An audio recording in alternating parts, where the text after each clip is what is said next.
Hello everyone, welcome back to Adira's Easy Talks. Today I'm going to talk about reader response criticism, and I had already covered topics like new criticism, Russian formalism, structuralism and post-structuralism. I'll provide the link in the description box. So ഇന്നത്തെ topic reader response criticism ആണ്. അതിനു മുൻപ് എൻ്റെ channel ആദ്യമായി കാണുന്നവരാണെങ്കിൽ channel share ചെയ്യുക, like ചെയ്യുക, subscribe ചെയ്യുക, ഒപ്പം തന്നെ ബെല്ലൈക്കൺ പ്രസ് ചെയ്താൽ നിങ്ങൾക്ക് നോട്ടിഫിക്കേഷൻസ് എനേബിൾഡ് ആകുന്നതായിരിക്കും. സോ ഈ ഒരു പ്രസന്റേഷനിൽ റീഡർ റെസ്പോൺസ് ക്രിറ്റിസിസത്തിന്റെ ജനറൽ ആയിട്ടുള്ള ഒരു ബാക്ക്ഗ്രൗണ്ട് എന്താണ് ഈ റീഡർ റെസ്പോൺസ് ക്രിറ്റിസിസം എന്ന് വെച്ചാൽ അതിനെക്കുറിച്ചുള്ള കുറച്ച് ഡീറ്റെയിൽസ് തരുന്നുണ്ട്. ഒപ്പം തന്നെ റീഡർ റെസ്പോൺസ് ക്രിറ്റിസിസവുമായിട്ട് ബന്ധപ്പെട്ട് റിലേറ്റ് ചെയ്ത് വരുന്ന തിയറീസും അതുപോലെ പ്രാക്ടീഷണേഴ്സും അതുപോലെ ക്രിട്ടിക്കൽ ടേംസും ഈ ഒരു പ്രസന്റേഷനിൽ നോക്കുന്നുണ്ട്. സോ സമയം കളയാതെ നമുക്ക് പ്രസന്റേഷനിലേക്ക് കടക്കാം. ഏതൊരു ലിറ്റററി തിയറി എടുത്താലും വരുന്ന നമ്മൾ അറിഞ്ഞിരിക്കേണ്ട 4 കീ ടേംസ് ആണ് സ്ക്രീനിൽ കാണുന്നത്. Author, text, culture or society, reader. Reader response criticism ആ ഒരു ടൈറ്റിൽ തന്നെയുണ്ട് ഇത് എന്ത് സെന്റേർഡ് ആയിട്ടുള്ള ക്രിറ്റിസിസം ആണെന്ന്. Yes, it is reader centred.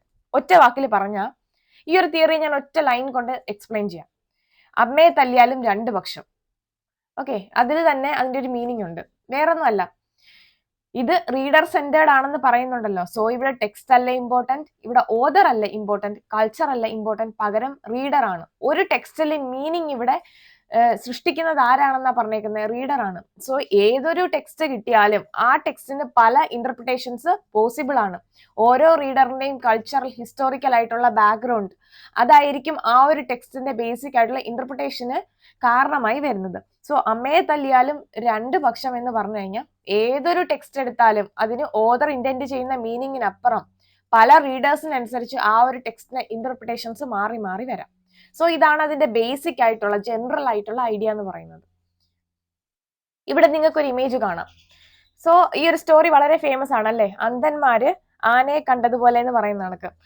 അവർ ഓരോ ഭാഗവും ടച്ച് ചെയ്യുമ്പോഴത്തേനും ഓരോ പേഴ്സ്പെക്റ്റീവ് ആണ് അവർക്ക് കിട്ടുന്നത്. അതുപോലെയാണ് ഒരു ടെക്സ്റ്റ് വായിക്കുന്ന റീഡറും. ശരിക്കും റീഡർ അതിൽ പല ഭാഗങ്ങൾ ടച്ച് ചെയ്താണ് പോകുന്നത് അല്ലേ. അപ്പം ഓരോരുത്തരും അതിൽ നിന്ന് ഉൾക്കൊണ്ടെടുക്കുന്ന അർത്ഥം എന്ന് പറയുന്നത് ഇറ്റ് ഈസ് എൻറ്റയർലി ഡിഫറെന്റ്. ഒരാളുടെ പേഴ്സ്പെക്റ്റീവ് ആയിരിക്കത്തില്ല മറ്റൊരാളുടെ പേഴ്സ്പെക്റ്റീവ്. ഓതർ ഇന്റന്റ് ചെയ്യുന്നതൊന്നും ആയിരിക്കത്തില്ല ചിലപ്പോൾ റീഡർ എടുക്കുന്നത്. സോ അതിന് ഡീറ്റെയിൽഡ് ആയിട്ട് പറയുന്ന ഈ കൈൻഡ് ഓഫ് അനാലിസിസ് ആണ് റീഡർ റെസ്പോൺസ് ക്രിറ്റിസിസത്തിൽ ചെയ്തേക്കുന്നത്. ഈ ഒരു ഇമേജിൽ നിന്ന് റീഡർ റെസ്പോൺസ് ക്രിറ്റിസിസം എന്താണെന്ന് മനസ്സിലായി എന്ന് വിശ്വസിക്കുന്നു. നമുക്കിനി തിയറിയിലേക്ക് കടക്കാം. Reader response theory. It arose as a reaction against the new criticism or formalist approach. അപ്പൊ ഏതൊരു തിയറി നോക്കിയാലും ഏതെങ്കിലും ഒരു തിയറിയുടെ റിയാക്ഷൻ ആയിട്ടായിരിക്കും ഇത് വന്നേക്കുന്നത്. സോ ന്യൂ ക്രിറ്റിസിസം ഫോർമലിസത്തിന്റെയും റിയാക്ഷൻ ആണ് റീഡർ റെസ്പോൺസ് തിയറി. ഇത് പറയുമ്പോൾ തന്നെ നമുക്ക് എന്തുകൊണ്ടാണ് ഇത് അതിന് എഗെയിൻസ്റ്റ് ആയിട്ടുള്ള റിയാക്ഷൻ എന്ന് ചോദിച്ചാൽ നമുക്കറിയാം new criticism text based approach ആയിരുന്നു. ടെക്സ്റ്റിനെയാണ് അവര് പ്രൈമറി ഇമ്പോർട്ടൻസ് കൊടുത്തിരുന്നത്. നേരെ മറിച്ച് റീഡർ റെസ്പോൺസിലേക്ക് വരുമ്പോൾ എന്തിനാണ് ഇമ്പോർട്ടൻസ് കൊടുക്കുന്നത്? റീഡറിനാണ് അല്ലേ. അവിടെ ടെക്സ്റ്റിനല്ല, പകരം റീഡറിനാണ് ഇമ്പോർട്ടൻസ് കൊടുക്കുന്നത്. So it is A reaction against the new criticism or formalist approach and it started in 1930s. 1930s മുതൽ 1970s വരെയാണ് ഇതിന്റെ ഒരു പീക്ക് പീരീഡ് എന്ന് പറയുന്നത്. സോ 1930s ഇതിന്റെ ഈ ഒരു മൂവ്മെന്റിന്റെ സ്റ്റാർട്ടിങ് വരുന്നത്. ഇതും ഒരു ഇന്റലക്ച്വൽ തിയറിറ്റിക്കൽ മൂവ്മെന്റ് തന്നെയാണ്. റീഡർ സെന്റേർഡ് ക്രിട്ടിക്കൽ അപ്രോച്ച് ആണ് and it focus on the reading process. ഒരു ടെക്സ്റ്റിന്റെ റീഡിംഗ് പ്രോസസ്സിനെയാണ് ഈ റീഡർ റെസ്പോൺസ് തിയറി ഫോക്കസ് ചെയ്യുന്നത്. In literary interpretation the text is not the most important component but the reader is. അപ്പം ഇവിടെ text അല്ല important ആയിട്ടുള്ളത്, പകരം ഒരു റീഡർ ആണ്. ഇപ്പം ഒരു ലൈബ്രറിയിൽ ഇഷ്ടംപോലെ പുസ്തകങ്ങൾ ഇരിപ്പുണ്ട്. ഓക്കെ, പല ടെക്സ്റ്റുകളുണ്ട്. പക്ഷെ ആ ഒരു ടെക്സ്റ്റിന് ഒരു മീനിങ് വരുന്നത് എപ്പോഴാണ്? അത് ഒരാളെടുത്ത് വായിക്കുമ്പോഴാണ്. So text is dead, more or less text is dead when it is kept in a library. Library ഇരിക്കുന്ന സമയത്ത് ടെക്സ്റ്റിന് പ്രത്യേകിച്ച് അർത്ഥമില്ല, ഒരു ബുക്ക് അവിടെ ഇരിക്കുന്നു. പക്ഷേ അതൊരു റീഡർ എടുത്ത് വായിച്ചു കഴിയുമ്പോഴത്തേന് അതിന് പല വ്യാഖ്യാനങ്ങൾ ഉണ്ടാകുന്നു, പല വീക്ഷണങ്ങൾ ഉണ്ടാകുന്നു. So here the reader is important and there is no text unless there is a reader. Okay, then ഇവിടെ നിങ്ങൾക്കറിയാം അരുന്ധതി റോയുടെ ഗോഡ് ഓഫ് സ്മോൾ ടെക്സ്റ്റ് വളരെ ഫേമസ് ആയിട്ടുള്ള ഒരു ടെക്സ്റ്റ് ആണ്, നമുക്ക് എല്ലാവർക്കും പഠിക്കാനുണ്ടായിരുന്നു സിലബസിലും. സോ ഈ ഒരു ടെക്സ്റ്റ് ഞാനിവിടെ ഇമേജിൽ ഇടാനായിട്ട് കാരണമുണ്ട്. വേറൊന്നുമല്ല, കേട്ടൊരറിവാണ്. പലരും ഈ ഒരു നോവല് ഫിലിം ആക്കാൻ വേണ്ടിയിട്ട് അരുന്ധതി റോയെ സമീപിച്ചിരുന്നു. അപ്പം മാഡം അതിന് സമ്മതിച്ചില്ല. തനിക്ക് താല്പര്യമില്ല എന്ന് അറിയിച്ചു. അത് ഫിലിമാക്കാൻ സമ്മതിച്ചില്ല. അതിന് കാരണമുണ്ട്. സിനിമയിലാകുമ്പോൾ ഓരോ കാഴ്ചയും മാറും. അതായത് സിനിമയിൽ ഒരു ഡയറക്ടർ കാണുന്ന കണ്ണിലൂടെയാണ് അതിന്റെ വ്യൂവർ ആ ഒരു ഫിലിമിനെ നോക്കിക്കാണുന്നത്. പക്ഷേ ഒരു ടെക്സ്റ്റ് വായിക്കുന്ന ഒരാള് അതിൽ പല കണ്ണുകളോടുകൂടി അയാൾക്ക് കാണാനായിട്ട് സാധിക്കും. ഓരോ ഇമേജും അയാൾ സൃഷ്ടിക്കുന്നതാണ്. ഓരോ റീഡറിനനുസരിച്ചും ആ റീഡറിന്റെ കൾച്ചറൽ ബാക്ക്ഗ്രൗണ്ടിനനുസരിച്ചും അത് ടെക്സ്റ്റിലെ ഇമേജസ് ഡിഫറെന്റ് ആയിക്കൊണ്ടിരിക്കും. സോ ഞാൻ വായിക്കുമ്പോൾ എനിക്ക് തോന്നുന്ന ഫീൽ ആയിരിക്കില്ല ഗോഡ് ഓഫ് സ്മോൾ തിങ്സ് വായിക്കുന്ന മറ്റൊരാൾക്ക് തോന്നുന്നത്. സോ ഈ ഒരു ഡിഫറൻസ് ആണ് ഓരോ റീഡേഴ്സിനെയും മറ്റൊരു റീഡറിൽ നിന്നും വ്യത്യസ്തമാക്കുന്നത്. ഇത് തന്നെയാണ് റീഡർ റെസ്പോൺസ് ക്രിറ്റിസിസവും പറയുന്നത്. Okay, the reader is the only one who can say what the text is. The reader creates the text as much as the author does. അപ്പം ഒരു ഓതറിനുള്ളതുപോലെ തന്നെ എന്താ പറയുക, ഇമ്പോർട്ടൻസ് റീഡറിനും ഉണ്ട്. ഓതർ മീനിങ് കൊടുക്കുന്നുണ്ടെങ്കിൽ ആ കൊടുക്കുന്ന മീനിങ് ആയിരിക്കത്തില്ല ഒരു റീഡർ എടുക്കുന്നത്. റീഡർ ആണ് ഒരു ടെക്സ്റ്റിനെ ക്രിയേറ്റ് ചെയ്യുന്നത് എന്ന് നമുക്ക് പറയാൻ സാധിക്കും. To arrive at meaning, critics should reject the autonomy of the text and concentrate on the reader and reading process. അപ്പം ഒരു ടെക്സ്റ്റിന്റെ യഥാർത്ഥ മീനിങ്ങിലേക്ക് എത്തണമെങ്കിൽ ആ ടെക്സ്റ്റിനുള്ളിലെ മീനിങ് മാത്രം, അതായത് എന്താണോ ഓതർ ഇന്റന്റ് ചെയ്തത്, അല്ലെങ്കിൽ ഏത് മാനസികാവസ്ഥയിലാണോ ഓതർ ആ വർക്ക് എഴുതിയത് എന്നുള്ള കാര്യങ്ങളൊക്കെ റിജക്ട് ചെയ്തുകൊണ്ട് റീഡറിനെയും റീഡിംഗ് പ്രോസസ്സിനെയും കോൺസെൻട്രേറ്റ് ചെയ്തുകൊണ്ടായിരിക്കണം ഒരു വർക്കിനെ നമ്മൾ അനലൈസ് ചെയ്യേണ്ടത്. And the interaction that takes place between the reader and the text. ഇവിടെ ഇന്ററാക്ഷൻ നടക്കുന്നത് ഒരിക്കലും ഒരു ഓതറോ ടെക്സ്റ്റോ തമ്മിലല്ല, ഓതറും റീഡറും തമ്മിലല്ല, പകരം ടെക്സ്റ്റും റീഡറും തമ്മിലാണെന്നാണ് പറയുന്നത്. Thus this method is subjective and relative. അതുകൊണ്ട് തന്നെ ഈ റീഡർ റെസ്പോൺസ് തിയറി അല്ലെങ്കിൽ റീഡർ റെസ്പോൺസ് ക്രിറ്റിസം എന്ന് പറയുന്ന ഒരു സബ്ജക്റ്റീവ് ക്രിറ്റിസിസം ആണ്. ഓരോ വ്യക്തികൾക്കനുസരിച്ചും ഇതിന്റെ ഇന്റർപ്രിട്ടേഷൻസ് വേരി ചെയ്യാം. Reader response theory may be traced back to theorists such as I.A. Richardson's The Principle of Literary Criticism and How to Read a Page, or Louis Rosenblatt Literature as Exploration, or The Reader, The Text, The Poem. അപ്പം ഇതിന്റെ ഒരു കടന്നുവരവ് നമുക്ക് ഈ ഒരു I.A. റിച്ചാർഡ്സിന്റെ ടെക്സ്റ്റിലൂടെയും അതുപോലെ Luis റോസൻബ്ലാറ്റിന്റെ ടെക്സ്റ്റിലൂടെയും നമുക്ക് കാണാനായിട്ട് സാധിക്കും. സോ ഇനി പറയാൻ പോകുന്നത് റീഡർ റെസ്പോൺസ് തിയറിയുമായി ബന്ധപ്പെട്ട് വരുന്ന കുറച്ച് പ്രാക്ടീഷണേഴ്സിനെയും അതുപോലെ കുറച്ച് കൺസെപ്റ്റ്സിനെയും അതുപോലെ കുറച്ച് ടേംസിനെയാണ്. സോ നമുക്ക് ഫസ്റ്റ് തന്നെ ഹരോൾഡ് ബ്ലൂമിന്റെ റീഡർ റെസ്പോൺസ് ക്രിറ്റിസത്തിലേക്ക് കൊടുത്തേക്കുന്ന കോൺട്രിബ്യൂഷൻസ് എന്തൊക്കെയാണെന്ന് നോക്കാം. Bloom's theory of influence as developed in Agen, A Map of Reading, An Anxiety of Influence, is based on the assumption that all poets suffer an anxiety or an unconscious threat of the father poet. So ഈ ഒരു 3 വർക്കിലും അദ്ദേഹത്തിന്റെ തന്നെ 3 വർക്കാണ് സ്ക്രീനിൽ കാണുന്നത്. ഈ വർക്കില് അദ്ദേഹത്തിന്റെ ഒരു അസംഷൻ ആണ് പറയുന്നത്. അതായത് ഓരോ പോയറ്റും ഓരോ കവിയും എഴുതുന്ന സമയത്തും അവരുടെ ഉള്ളിൽ ഒരു ആങ്സൈറ്റി, അവർ പോലും അറിയാതെ ഒരു ആങ്സൈറ്റി ഉണ്ടാകുന്നുണ്ട്. അതായത് ഇതിനു മുൻപ് നമുക്കറിയാം ഒരേ തീം തന്നെ ഉള്ള പല പോയംസും വരുന്നുണ്ട്. ഹിസ്റ്ററിക്കലായിട്ട് നോക്കിക്കഴിഞ്ഞാലും ഇതേ തീമുള്ള പോയംസ് നമുക്ക് കാണാനായിട്ട് സാധിക്കും. ഇപ്പം വേർഡ്സ്വർത്തിന്റെ പോയത്തിന്റെ ഉള്ളിലെ കണ്ടന്റ് വ്യത്യസ്തമാണെങ്കിലും പല കാര്യങ്ങളും ഈ പറഞ്ഞ കണക്ക് വേർഡ്സ്വർത്ത് പോലും പോയിരുന്ന സമയത്ത് അദ്ദേഹം വളരെ കോൺഷ്യസ് ആയിരുന്നു. താൻ പുതിയൊരു കൈൻഡ് ഓഫ് പോയിട്രി കൊണ്ടുവരണം, ഒരിക്കലും മറ്റൊരാളെ പോലെ ആയിരിക്കരുത് താൻ എഴുതുന്നത് എന്ന് കോൺഷ്യസ്നെസ് ഉണ്ടായിരുന്നു. സോ ഇതാണ് ഇവിടെ പറയുന്നത്, the poet suffer an anxiety or an unconscious threat of the father poet. ഇതിന് മുൻപ് എഴുതിയ ഒരാളുമായിട്ട് തന്റെ കാവ്യത്തിന് ബന്ധം ഉണ്ടാവരുത് എന്ന് കോൺഷ്യസ് ആയിട്ടുള്ള ചിന്ത. Fearing literary castration, the young poet embarks on a psychic defense, rereading, misreading of the precursor poet. അപ്പം അതിനു വേണ്ടിയിട്ട് ഇവരെന്ത് ചെയ്യണം? നമ്മുടെ മാത്യു അർണോൾഡ് പറയുന്നത് ടച്ച് ആൻഡ് മെത്തേഡ് അല്ലേ, താൻ എഴുതിയേക്കുന്ന വർക്ക് ക്ലിയർ ആവണമെങ്കിൽ you should know the history, you should understand the other works also. അപ്പൊ മറ്റുള്ള വർക്ക്സ് വായിച്ച് അതിൽ നിന്നുള്ള മീനിങ്സ് അണ്ടർസ്റ്റാൻഡ് ചെയ്തതിന് ശേഷം ഇങ്ങോട്ട് വരിക, നമ്മുടെ വർക്കിലേക്ക് വരിക. പക്ഷെ അങ്ങനെ അണ്ടർസ്റ്റാൻഡ് ചെയ്യുന്ന മീനിങ് ശരിക്കും ഞാൻ പറഞ്ഞല്ലോ ഓരോരുത്തർക്കും ഓരോ വേ ഓഫ് അണ്ടർസ്റ്റാൻഡിങ് ഉണ്ടാവാം. So it can lead to misreading of the precursor poet. ശരിക്കും ആ മുൻപ് എഴുതിയ ആ കവി എഴുതിയ അർത്ഥമായിരിക്കത്തില്ല, അല്ലെങ്കിൽ ആ കവി ഉദ്ദേശിക്കുന്ന അർത്ഥം നമ്മൾക്ക് ഉൾക്കൊള്ളാൻ കഴിയുന്ന ഒരു അർത്ഥമായിരിക്കണം എന്നില്ല. നമ്മൾ പുതിയൊരു വേ ഓഫ് റീഡിങ് കൊടുക്കും. മേ ബി പണ്ടുണ്ടായിരുന്ന ആ കവി എഴുതിയിരുന്ന കോണ്ടെക്സ്റ്റ് ഡിഫറെന്റ് ആയിരിക്കാം. നമ്മൾ ജീവിക്കുന്ന നമ്മൾ ഇപ്പോഴത്തെ തലമുറയ്ക്ക് അതൊരിക്കലും അണ്ടർസ്റ്റാൻഡബിൾ ആയി, അല്ലെങ്കിൽ ഒരിക്കലും ഡൈജസ്റ്റ് ചെയ്യാൻ പറ്റുന്ന കാര്യങ്ങളായിരിക്കത്തില്ല എഴുതുന്നത്. സോ ഇതെല്ലാം ഒരു പോയിറ്റിനെ ഇൻഫ്ലുവൻസ് ചെയ്യുന്നുണ്ട് എന്നാണ് ഹെറോൾഡ് ബ്ലൂം പറയുന്നത്. And Bloom proposes a distortive reading through 6 reversionary ratios in order to subsume and negate the influence of the father poet. അപ്പം 6 റേഷ്യോസ് കൊടുത്തിട്ടുണ്ട്. ഞാൻ ജസ്റ്റ് അതൊന്ന് എന്താ പറയാ എന്തൊക്കെയാണെന്ന് അറിയിക്കാൻ വേണ്ടിയിട്ട് ജസ്റ്റ് സ്ക്രീനിൽ ഒന്ന് കൊടുത്തിട്ടുണ്ട്. നമുക്ക് ജസ്റ്റ് ഒന്ന് വായിച്ചിട്ട് കവർ ചെയ്ത് പോവാം. 6 ratios. Clinamen, by which the poet uses irony and arrives at a corrective form of the precursor's poem. Tessera, which is an extension or completion of the earlier poem. Kenosis, by which the poet acknowledges the influence and significance of the earlier poem, but attempts to break away from it. Demonization, which is a counter motive that suggests that the older poem has a hidden power which ought to belong to the successor poem and thus reduces the greatness of the earlier poem. Ascesis, by which the younger poet curtails his poem's power and that of the precursor. Apophthegms, by which the young poet revisits and rewrites the older poem in such an effective way that it overshadows the older poem. ഇങ്ങനെ 6 രീതിയിൽ ഇതിനെ ഒന്ന് എന്താ പറയാ രണ്ട് പോയംസിനെ, older പോയംസിനെ അതുപോലെ new പോയംസിനെയും ഒന്ന് balance ചെയ്യിക്കാനായിട്ട് ശ്രമിക്കുന്നു എന്ന് നമുക്ക് പറയാം. ഈ ഒരു രീതിയിൽ പോയിട്ട് അതിനെ ഒന്ന് ബാലൻസ് ചെയ്ത് കൊടുക്കാൻ ശ്രമിക്കുന്നുണ്ട്.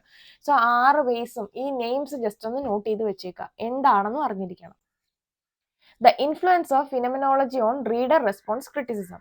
Philosophical origin of reader response criticism can be traced back to the doctrine of phenomenology, whose foundations were laid by German philosopher Edmund Husserl in 1900. So ഇതിന്റെ ഒരു ഒറിജിൻ എന്ന് പറയുന്നത്, റീഡർ റെസ്പോൺസ് തിയറിയുടെ ഒറിജിൻ ഫിനോമെനോളജിയിൽ നമുക്ക് കാണാൻ സാധിക്കും. And phenomenology, the theory, the doctrine was laid by German philosopher Edmund Husserl in 1900. Phenomenology proposes that the human consciousness is a unified internal act, and that in the act of consciousness, the thinking subject and the object it intends are reciprocally implicative. അതായത് ഒരു literary work എടുക്കുന്ന സമയത്ത് author, നമ്മുടെ writer conscious ആയിട്ട് കുറെ കാര്യങ്ങൾ ആ ഒരു വർക്കിൽ വേണമെന്ന് ഇന്റന്റ് ചെയ്ത് എഴുതിയിട്ടുണ്ടാവാം അല്ലേ. അതുപോലെ തന്നെ നമ്മൾ ഒരു റീഡർ ആ ടെക്സ്റ്റ് എടുത്ത് വായിക്കുന്ന സമയത്ത് എന്താ സംഭവിക്കുന്നത്, അതില് ആ റീഡറിന് മുൻപുണ്ടായ എക്സ്പീരിയൻസ്, ആ റീഡറിന്റെ അനുഭവങ്ങൾ, അദ്ദേഹം ജീവിച്ചു വരുന്ന കോണ്ടെക്സ്റ്റ് എല്ലാം വെച്ചിട്ടായിരിക്കും ആ ഒരു വർക്കിനെ അനലൈസ് ചെയ്ത് വായിച്ചു പോകാനായിട്ട് ശ്രമിക്കുന്നത്. So the human consciousness is A unified intentional act, and that in the act of consciousness, the thinking subject and the object it intends and reciprocally implicative. Okay, so ഇവിടെ കോൺഷ്യസ് ആയിട്ട് എഴുതുന്ന ഓതറും അതുപോലെ unconscious ആയിട്ട് ഇത് വളരെ detailed ആയിട്ട് വായിക്കുന്ന റീഡറും അവർ തമ്മിലൊരു റെസിപ്രോക്കൽ റിലേഷൻഷിപ്പ് ഉണ്ട്. പക്ഷേ ഓതർ കോൺഷ്യസ് ആയിട്ട് എഴുതുന്നത് അതേപോലെ ഇൻടേക്ക് ചെയ്യുകയാണ് എന്ന് നമുക്ക് പറയാൻ സാധിക്കില്ല. And this doctrine, phenomenology, was further developed by Martin Heidegger, then Maurice Merleau-Ponty, French ആണ് കേട്ടോ. Then phenomenology had tremendous impact on reception theorist Gadamer and the reader response theorist Roman Ingarden and Wolfgang Iser. So ഈ ഒരു ഫിനോമെനോളജിയുടെ influence reception തിയറിസ്റ്റിലും അതുപോലെ reader response തിയറിസ്റ്റിലും നമുക്ക് കാണാനായിട്ട് സാധിക്കും. Then we have the reception theory. This theory was proposed by Hans Robert Joss in his work Toward an Aesthetic of Reception in the late 1960s. It refers to a historical application of the reader response theory, emphasizing altering interpretative and evaluative response of generation of readers of text. Okay, so നമുക്ക് ഷേക്സ്പിയറിന്റെ Hamlet തന്നെ എടുക്കാം. ഇപ്പം ഒരു text ആ ടൈമിൽ എഴുതിയിരുന്ന ആള്, Shakespeare ആ ഒരു വർക്ക് പബ്ലിഷ് ചെയ്ത സമയത്ത്, അല്ലെങ്കിൽ ഒരു പ്ലേ എടുക്കണം, നമുക്ക് ഒരു നോവല് എന്താ പറയാ, അരുന്ധതി റോയുടെ നോവൽ തന്നെ എടുക്കാം, God of small things. God of small things എഴുതിയ സമയത്ത് അതിന്റെ ആ ഒരു ടൈമിൽ അത് പബ്ലിഷ് ചെയ്തപ്പം ഒരുപാട് ക്രിറ്റിസിസത്തിന് ഇരയായ ഒരു വർക്കാണ്. അപ്പം ആ ഒരു ടൈമില് ഒരിക്കലും ആർക്കും അക്സെപ്റ്റ് ചെയ്യാൻ സാധിക്കാത്ത ഒരു കൺസെപ്റ്റ് ആയിരുന്നു അരുന്ധതി റോയ് ആ ഒരു വർക്കിലൂടെ കൊണ്ടുവന്നത്, അല്ലെ? പക്ഷേ ഇന്ന് ആ ഒരു വർക്ക് എടുത്ത് വായിക്കുന്ന ഒരാൾക്ക് അല്ലെങ്കിൽ ആ ഒരു വർക്ക് എടുക്കുമ്പോഴത്തേന് പ്രത്യേകിച്ച് ഒരു ക്രിറ്റിസിസം അല്ലെങ്കിൽ അന്ന് നേരിട്ട ആ ഒരു എമൗണ്ട് ഓഫ് ക്രിറ്റിസിസം ഇന്ന് ആ വർക്ക് നേരിടുന്നില്ല. കാരണം ഹിസ്റ്റോറിക്കൽ ആപ്ലിക്കേഷൻ ആണ്. അതായത് അന്ന് അത് വായിച്ച റീഡേഴ്സിന്റെ മനോഭാവം, അവരുടെ കോണ്ടെക്സ്റ്റ്, അവരുടെ കൾച്ചറൽ ഹിസ്റ്റോറിക്കൽ ബാക്ക്ഗ്രൗണ്ടും ഇന്ന് വായിക്കുന്ന റീഡറിന്റെ ഹിസ്റ്റോറിക്കൽ ആൻഡ് കൾച്ചറൽ ബാക്ക്ഗ്രൗണ്ടും വളരെ ഡിഫറെന്റ് ആണ്. സോ ഓരോ ടൈം പീരീഡിലും ഒരേ വർക്ക് തന്നെ പല ഇന്റർപ്രിട്ടേഷൻസിന് വിധേയമാക്കും. പല രീതിയിൽ ജനറേഷൻസ് അത് ഇവാലുവേറ്റ് ചെയ്തു പോകും. Okay, so this reception theory refers to a historical application of the reader response theory, emphasizing altering, interpretative, and evaluative responses of generations of reader of a text. It focuses on the scope for negotiation and opposition on the part of the general public over a period of time in history as they interpret the meaning of a text based on their respective cultural background and life experience. പറഞ്ഞതാണ്. Then horizon of expectation, ഇത് തന്നെയാണ്. So it is a term again developed by Hans Robert Joss to explain how a reader's expectation or frame of reference is based on the reader's past experience of literature and what preconceived notions about literature the reader possess. പറഞ്ഞ കാര്യം തന്നെയാണ്. അതായത് ഒരു റീഡറിന്റെ expectation എങ്ങനെയാണെന്ന് വെച്ചാൽ ആ reader ജീവിച്ചിരിക്കുന്ന സമയത്തുള്ള ഒരു ബാക്ക്ഗ്രൗണ്ട്, അതായത് അദ്ദേഹത്തിന്റെ സോഷ്യോ കൾച്ചറൽ ബാക്ക്ഗ്രൗണ്ട് എന്താണോ അത് വെച്ചിട്ടായിരിക്കും ആ ഒരു വർക്കിനെ, ആ ഒരു ടെക്സ്റ്റിനെ ആ ഒരു റീഡർ അനലൈസ് ചെയ്യുന്നത്. സോ ആ ഒരു കൈൻഡ് ഓഫ് റീഡിംഗ് ആണ് ഇവിടെ ഹൊറൈസൺ ഓഫ് എക്സ്പെക്ടേഷൻ എന്ന് പറയുന്നത്. അതായത് ആ ഒരു റീഡർ എന്തായിരിക്കുമോ തന്റെ കൾച്ചറൽ ഹിസ്റ്റോറിക്കൽ ബാക്ക്ഗ്രൗണ്ട് വെച്ച് ആ വർക്കിൽ എന്തൊക്കെ ഉണ്ടാവണം അല്ലെങ്കിൽ ആ വർക്ക് എങ്ങനെ ആയിരിക്കണം എന്നുള്ള റീഡറിന്റെ ഒരു expectation. Okay, so readers aesthetic experience is bound by time and historical determinants.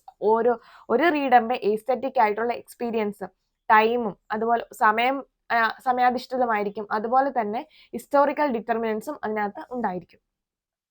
Joss refers to tradition as a continuous dialectic between the text and horizon of successive readers, the literary text in itself possessing no inherent meaning or value. So ജോസിനെ സംബന്ധിച്ച് tradition എന്ന് പറയുന്നത് എന്താണ്? Continuous dialect between the text and the successive reader. ഈ ഒരു ടെക്സ്റ്റും അതുപോലെ അത് വായിക്കുന്ന സക്സസീവ് റീഡറിന്റെ ഹൊറൈസോണും തമ്മിലുള്ള ബന്ധമാണ് ഈ ഒരു ട്രഡീഷൻ എന്ന് പറയുന്നത്. അതായത് ഒരു ടെക്സ്റ്റ് എപ്പോഴാണ് ക്ലാസിക് ആയിട്ട് മാറുന്നത്? ആ ടെക്സ്റ്റ് ഇന്നും നമ്മൾ വായിക്കുമ്പോൾ. സെയിം കാര്യം തന്നെയാണ് ഇവിടെയും പറയുന്നത്. ഇന്നും വായിക്കാൻ തോന്നുന്നത് എന്തുകൊണ്ടാണ്? ഇന്നത്തെ കൾച്ചറിലും അത് റിലവന്റ് ആണ് എന്ന് നമ്മൾക്ക് ഫീൽ ചെയ്യുന്നത് കൊണ്ടാണ് ഇന്നും നമ്മൾ ആ ടെക്സ്റ്റ് വായിക്കുന്നത്. സെയിം തന്നെയാണ് ഇവിടെ പറയുന്നത്. Wolfgang Iser as a reader response critic. He negated the formalistic notion of objective reality and autotelic text. അതായത് ന്യൂ ക്രിറ്റിസം പറഞ്ഞ ഒരു കൺസെപ്റ്റിന് വളരെ എഗെയിൻസ്റ്റ് ആയിട്ടുള്ള തിയറിയാണ് Wolfgang ഐസറിൻ്റെത്. And he followed phenomenological theory of Husserl and Ingarden. Then he formulated two aspects of literary work. Number one, artistic pole. This is created by the author, and then aesthetic pole. Aesthetic pole, it is a realization accomplished by the reader. Artistic pole എന്ന് പറഞ്ഞു കഴിഞ്ഞാൽ ഒരു author ആ work ചെയ്യുന്ന സമയത്ത് unconscious ആയിട്ടോ conscious ആയിട്ടോ author കൊണ്ടുപോകുന്ന ആ ഒരു മാനസികാവസ്ഥ, മനോഭാവം, അതിനെയാണ് ആർട്ടിസ്റ്റിക് പോൾ എന്ന് പറയുന്നത്. ഇവിടെ എസ്തെറ്റിക് പോൾ എന്ന് പറയുന്നത് realisation accomplished by the reader. ഒരു റീഡർ എങ്ങനെയാണോ ആ ഒരു വർക്കിനെ, ആ ഓതർ എഴുതിയ വർക്കിനെ എടുക്കുന്ന രീതി, അല്ലെങ്കിൽ ആ ഒരു വർക്കിനെ എങ്ങനെയാണ് ഇൻടേക്ക് ചെയ്യുന്നത്, അതാണ് എസ്തെറ്റിക് പോൾ എന്ന് പറയുന്നത്. And it describes reading as an active creative process that brings the text into life by unfolding its inherently dynamic character. A literary text contains a number of gaps or interminate elements which the reader might fill in by active participation, and he observes that meaning evolves through the convergence of the text, and the reader, as the active and creative reader, fills the gaps or unwritten implications by exercising his or her imagination. അതായത് ഓരോ ഓതറും ഓരോ text എഴുതുന്ന സമയത്തും ആ ടെക്സ്റ്റിൽ gap ഉണ്ട്. Okay, gaps ഉണ്ട്. അപ്പൊ ഈ ഗ്യാപ്സ് എങ്ങനെയാണ് ഫില്ല് ചെയ്യുന്നതെന്ന് ചോദിച്ചു കഴിഞ്ഞാൽ അത് വായിക്കുന്ന റീഡറാണ് ഈ ഗ്യാപ്സ്, അതായത് ഓതർ അൺറിട്ടൺ ആക്കി കൊടുത്തേക്കുന്ന ആ ഒരു ഡോക്യുമെന്റ് ഗ്യാപ്പ് ഫില്ല് ചെയ്ത് പോകുന്നത് ഓരോ റീഡറിന്റെയും എസ്തെറ്റിക് പ്ലെഷർ ആണ്, എസ്തെറ്റിക് ഇമാജിനേഷൻ ആണ്. Okay, that implied reader. So here നമ്മൾ രണ്ട് ടേംസ് അറിഞ്ഞിരിക്കണം. ഒന്ന് ആക്ച്വൽ റീഡറും, രണ്ട് ഇംപ്ലൈഡ് റീഡറും. ആക്ച്വൽ റീഡർ എന്ന് പറയുന്നത് ആരായിരിക്കും, ഇംപ്ലൈഡ് റീഡർ എന്ന് പറയുന്നത് ആരായിരിക്കും? ആക്ച്വൽ റീഡർ എന്ന് പറയുന്നത് നമ്മൾ. ഓക്കെ, എന്ന് വെച്ചാൽ ഇപ്പൊ നമ്മളൊരു വർക്ക് എടുക്കുന്ന സമയത്ത് ഞാൻ എനിക്ക് ഇഷ്ടമുള്ള റീഡിങ് ആ ഒരു വർക്കിന് കൊടുക്കുന്നു. അവിടെ ഞാൻ ഓതറിനെ നോക്കുന്നില്ല, ഓതറിന്റെ ഹിസ്റ്ററിക്കൽ ബാക്ക്ഗ്രൗണ്ട് നോക്കുന്നില്ല, ഓതറിന്റെ ടെക്സ്റ്റിനെ നോക്കുന്നില്ല, അല്ലെങ്കിൽ എന്ത് ഉദ്ദേശിച്ചാണ് ഓതർ അങ്ങനെ എഴുതിയെന്നൊന്നും നോക്കുന്നില്ല. പകരം എന്റെ ഇഷ്ടത്തോടെ ഞാൻ എനിക്ക് ഇഷ്ടമുള്ള ഒരു റീഡിങ് കൊടുക്കുന്നു.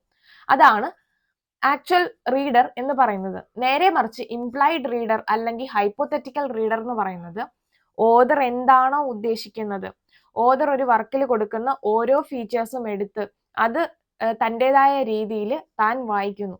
അവിടെ ഓതറിന്റെ ഇന്റൻഷനും ഇവിടെ നോക്കുന്നുണ്ട്. കംപ്ലീറ്റ് ആയിട്ട് എന്താ പറയുന്നത്, ഒരു ടെക്സ്റ്റിനെ തൻ്റെതായിട്ടുള്ള ഇന്റർപ്രിട്ടേഷൻ കൊടുക്കുകയല്ല നോക്കുന്നത്, പകരം നേരത്തെ പറഞ്ഞ ഗ്യാപ്സ് ഫില്ല് ചെയ്യുകയാണ് ഒരു ഇംപ്ലൈഡ് റീഡർ ചെയ്യുന്നത്. Okay, so embodies all those predispositions necessary for a literary work to exercise its effect, predisposition not laid by an empirical outside reality but by the text itself. അപ്പം ഇവിടെ ആ ഒരു hypothetical reader meaning കൊടുക്കുന്നത് എങ്ങനെയാണ്, ആ ടെക്സ്റ്റിനെ തന്നെ നോക്കി കണ്ടുകൊണ്ടാണ്, അല്ലാതെ കോണ്ടെക്സ്റ്റിനെ ബേസ്ഡ് അല്ല, ഔട്ട്സൈഡ് റിയാലിറ്റിയെ ബേസ്ഡ് അല്ല. Consequently, the implied reader as a concept has its root firmly planted in the structure of the text, and he is construct and in no way to be identified with any real reader. So, എന്താ പറഞ്ഞേക്കുന്നത്, ആ ഒരു implied റീഡറിന് എങ്ങനെ meaning construct ചെയ്യുന്നത്, അതായത് ആ ഒരു ടെക്സ്റ്റിലെ structure നോക്കിയാണ് മീനിങ് കൺസ്ട്രക്ട് ചെയ്യുന്നത്. And he is very different from the real reader അല്ലെങ്കിൽ ആക്ച്വൽ റീഡർ എന്ന് പറയുന്നുണ്ട്. സോ വോൾഫ്ഗാങ് ഐസറിന്റെ വർക്ക് ആയിട്ടുള്ള ദ ആക്ട് ഓഫ് റീഡിംഗിലാണ് ഈ ഒരു ഡിസ്റ്റിങ്ഷൻ കൊടുത്തേക്കുന്നത്, റിയൽ റീഡറും ഹൈപ്പോത്തറ്റിക്കൽ റീഡറും തമ്മിലുള്ള ഈ ഒരു ഡിസ്റ്റിങ്ഷൻ കൊടുത്തേക്കുന്നത്.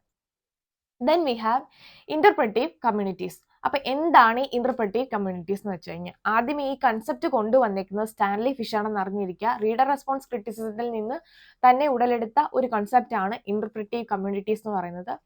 Fish theory states that a text does not have meaning outside a set of cultural assumptions regarding both what the character mean and what they should be interpreted. ഫിഷിന്റെ theory പറയുന്നത് എന്താണെന്ന് ചോദിച്ചു കഴിഞ്ഞാൽ, ഒരു ടെക്സ്റ്റിന് ഒരു തരത്തിലും മീനിങ് ഉണ്ടാകില്ല. എവിടെ? കൾച്ചറൽ അസംഷൻസ് വെച്ചാണ് ഒരു ടെക്സ്റ്റ് അനലൈസ് ചെയ്യുന്നതെങ്കിൽ അവിടെ മീനിങ് പോസിബിൾ അല്ല. Regarding both what the character mean and how they should be interpreted. ഒരു ക്യാരക്ടറിനെയും അവരുദ്ദേശിക്കുന്ന കാര്യങ്ങളെയും മനസ്സിലാക്കണമെങ്കിൽ കൾച്ചറൽ കോണ്ടെക്സ്റ്റിൽ വെച്ചായിരിക്കരുത് ആ ഒരു വർക്ക് വായിക്കേണ്ടത്. And this cultural context often includes authorial intent, though it is not limited to it. Fish claims that we as individual interpret text because each of us is part of an interpretive community that gives us a particular way of reading in a text. So, ഫിഷിന്റെ theory ഇങ്ങനെയൊക്കെ പറഞ്ഞാലും അദ്ദേഹം തന്നെ പറയുന്നുണ്ട് മറ്റൊരു കാര്യം കൂടെ, അതായത് നമ്മൾ ഓരോരുത്തരും ഓരോ ഇൻഡിവിജ്വൽസും സ്വയം ഓരോ ടെക്സ്റ്റിനെ ഇന്റർപ്രറ്റ് ചെയ്യുന്നുണ്ട്. അപ്പം എൻ്റെ അതേ രീതിയിൽ ഒരു ടെക്സ്റ്റിനെ നോക്കി കാണുന്ന 10 പേര് ചിലപ്പം ഉണ്ടാകാം. സോ ആ 10 പേരെ ഞാൻ ഒരു ഗ്രൂപ്പായിട്ട് കൂട്ടുന്നു, and they can be considered as an interpretative community, and that they gives a particular meaning to the text. As a reader, they give their own interpretations. Furthermore, he claims we cannot know whether someone is part of our interpretative community or not, because any act of communication that we could engage in to tell whether we are part of the same interpretative community would have to be interpreted. That is because we cannot escape our interpretative community. We can never really know its limit. അപ്പം ഒരിക്കലും നമ്മൾ ഇന്റർപ്രിറ്റേറ്റീവ് കമ്മ്യൂണിറ്റിയിലെ member ആണെന്ന് നമുക്ക് തീർച്ചപ്പെടുത്താൻ കഴിയില്ല. പക്ഷേ ഒരു ഇന്റർപ്രിറ്റേറ്റീവ് കമ്മ്യൂണിറ്റിയിൽ നിന്നും ഒരാൾക്കും ഒരു റീഡർക്കും എസ്കേപ്പ് ചെയ്യാനും സാധിക്കില്ല എന്നാണ് സ്റ്റാൻലി ഫിഷ് പറയുന്നത്. Then transactional analysis. This is a concept which was developed by Louis Rosenwald, asserting that meaning is produced in a transaction of a reader with a text. ഒരു റീഡറിന് ടെക്സ്റ്റുമായിട്ടുള്ള ട്രാൻസാക്ഷനിലൂടെയാണ് ആ ഒരു ടെക്സ്റ്റിനെ മീനിങ് അല്ലെങ്കിൽ produce ചെയ്യുന്നത് എന്നാണ് transactional അനാലിസിസിൽ പറയുന്നത്. As an approach, then the critic would consider how the reader interprets the text as well as how the text produces response in her. Okay. So ഇത്രയാണ് reader response criticism. നമുക്ക് ഇതൊന്നും ഒന്നുകൂടെ നോക്കാം.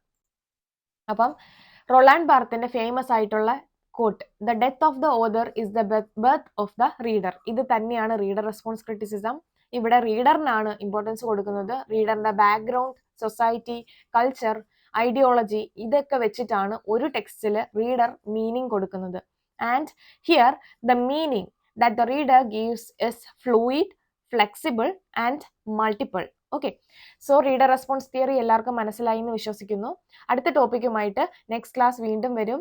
So എൻ്റെ channel ആദ്യമായിട്ട് കാണുന്നവരാണെങ്കിൽ channel subscribe ചെയ്യുക, share ചെയ്യുക, ലൈക്ക് ചെയ്യുക, ഒപ്പം തന്നെ ബെല്ലൈക്കൺ പ്രസ് ചെയ്ത് അടുത്ത വീഡിയോസ് കാണാനുള്ള നോട്ടിഫിക്കേഷൻ എനേബിൾഡ് ആക്കാൻ വേണ്ടിയിട്ട് വെയിറ്റ് ചെയ്യുക. Thank you.